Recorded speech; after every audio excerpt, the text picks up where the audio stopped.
Hi everyone, yasas que kalos to another episode of Dimitra's Dishes. Today I'm going to teach you how to make a beautiful, delicate cake. I'm making it in a loaf pan, so that way it's easy. You can serve this for brunch, you can serve it after dinner.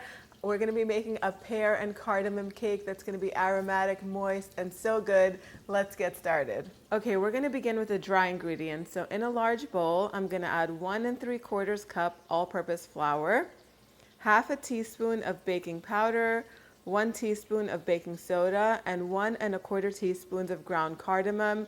If you can't find the already ground cardamom, you can just peel a bunch of cardamom pods like I have here just for show, because I am using the cardamom powder. And you can just put them in a mortar and pestle and finely ground them until you have 1 1/4 teaspoons of ground up seeds. Add that to the flour and just whisk it all up with the whisk. I like to do the dry ingredients first, so that way I don't have to dirty another whisk. Then we're going to move on with the wet ingredients. So before we begin, I'm going to get my pears ready, and I love the texture that canned pears have. They're really soft, they're slightly sweet. I buy the pears that are in their juices, not the ones that are in syrup, so they're not overly sweet.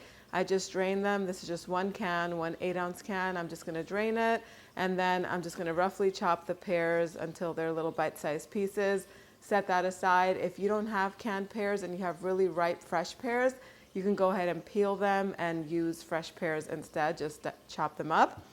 Now in my big bowl over here, I'm going to add 3 eggs and 1 egg. The shell was kind of thin, so it broke. I'm just going to lift it up carefully and put it in. Hopefully it'll make it into the bowl, and it did. And to that, I'm going to add half a cup of light olive oil. The extra virgin cold pressed olive oil is not going to work in this because it's going to add a little bit of a bitter taste and it is too heavy. So I like to buy light olive oil from my grocery store and just use that. I'm also going to add 2 ounces of melted butter. That's a half of a stick here in the States. Just melt it and add it in.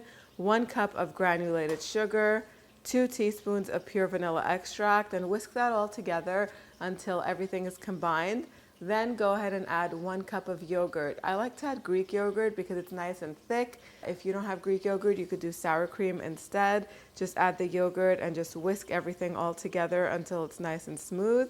Now we're going to add the flour ingredients a little bit at a time. Add it in 3 to 4 batches. Each time the first batch is completely incorporated, go ahead and keep adding the flour, but reserve the last batch of flour for the pears. You're going to want to toss those chopped up pears in the flour so that way they stay suspended in the cake.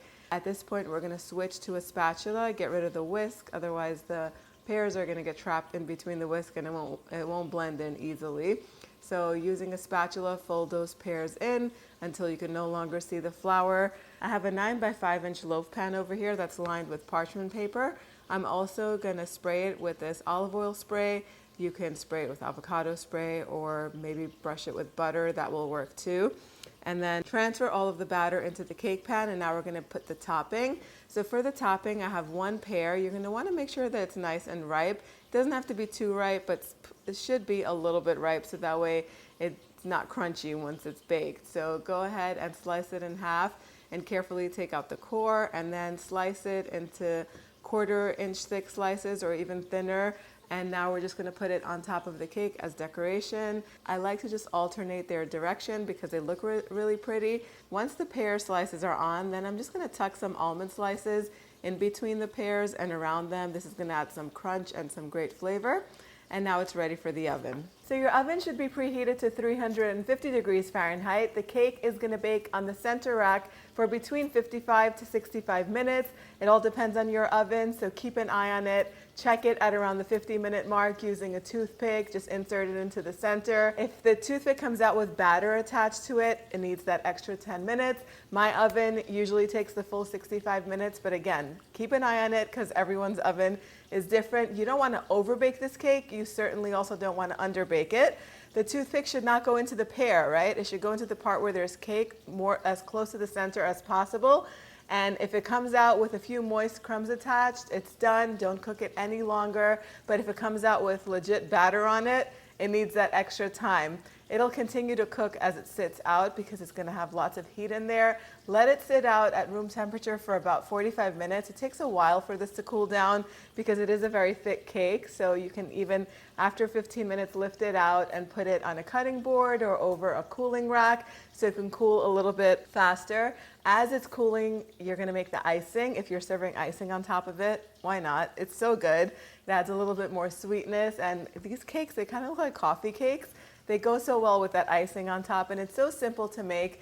In a bowl, you're just gonna add 1.5 cups of confectioner sugar, a 1/4 teaspoon of cardamom powder, that's ground cardamom, a teaspoon of pure vanilla extract, and a couple tablespoons of milk. Just whisk it all up, and you want it to get to the consistency where it's runny but not too thin. You don't want it to be too thick either, otherwise you won't be able to drizzle it over the cake. This is what you're looking for. Once the cake cools down, you can go ahead and drizzle the top with this delicious icing. If you have any left over, you could serve it on the side, and your guests can certainly drizzle some more on their slice. If the icing sits out and gets a little bit too thick, you could always thin it out with a little bit more water. I forgot to mention that I also added the tiniest bit of orange zest to the icing. You could add lemon zest too, it's up to you. The cake is delicious. One thing though, I tested this recipe so many times. The first time I tested it, the pear decoration on top completely sank into the cake because my batter was too light. I thickened it up with a little more flour, and as you can see, they still sank in. You could barely see the tops, but I would not add more flour just so it can look pretty, because it's gonna be a really dry cake. So it's gonna taste delicious. Those slices bake perfectly. Those pear slices are perfectly baked, and they're gonna taste so good. The almonds are nice and crunchy. My mouth is watering, and I can smell the coffee that's being made on the oven. It's time for the taste test. Oh my goodness. The pears are so tender and juicy and sweet. The almonds are nice and crunchy. The tips of the tops of the pears that were on the top of the cake got a little bit roasted, so it's so good. There's so many ways to make this cake even better. If you wanted to use roasted pears in it, that's delicious. I'm gonna let you know how to do that on the blog post. I hope you guys give this recipe a try and let me know what you think.